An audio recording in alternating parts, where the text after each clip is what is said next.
Pemirsa, keberadaan kapal Roro Nusa Jaya Abadi milik Pemkab Klungkung cukup lama memantik rasa penasaran banyak pihak.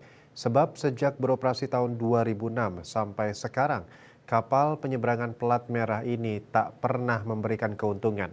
Meski wilayah Kepulauan Nusa Penida sudah jauh berkembang, tingginya aktivitas pariwisata, bisnis, ekonomi, dan mobilitas warga ke Nusa Penida dalam beberapa tahun terakhir faktanya tak linier dengan pendapatan yang diperoleh dari operasional kapal Roro.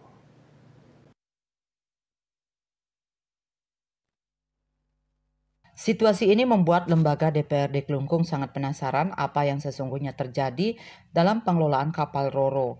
Dalam rapat paripurna 2 DPRD Klungkung dalam membahas Ranperda Pertanggungjawaban Pelaksanaan APBD tahun anggaran 2023, isu ini kembali mencuat setelah dikemukakan fraksi Golkar dalam pemandangan umum fraksinya. Anggota fraksi Golkar Kadek Widya Sumartika saat menyampaikan isi pemandangan umum fraksi menegaskan pentingnya melakukan audit terhadap kapal Roro. Terhadap sorotan itu, penjabat Bupati Klungkung Inyoman Jendrike dalam jawaban yang disampaikan dalam rapat paripurna menyampaikan kapal Roro KMP Nusa Jaya Abadi sampai saat ini masih merupakan kapal penyeberangan perintis, sehingga masih terdapat faktor subsidi pemerintah dalam operasional penyeberangan.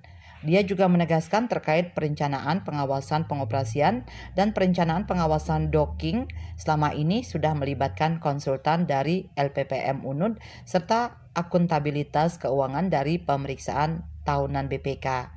Melihat perkembangan pesat Nusa Penida dengan aktivitas penyeberangan barang dan orang yang semakin padat, semestinya ada progres yang positif dari penyelenggaraan penyeberangan kapal Roro.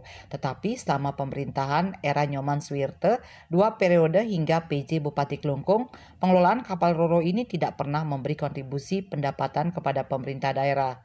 Politisi Partai Gerindra Iwayan Baru juga pernah mendesak agar diadakan evaluasi sambil mempelajari di mana masalahnya dan kenapa pengelolaan kapal Roro ceritanya setiap tahun hanya begitu-begitu saja.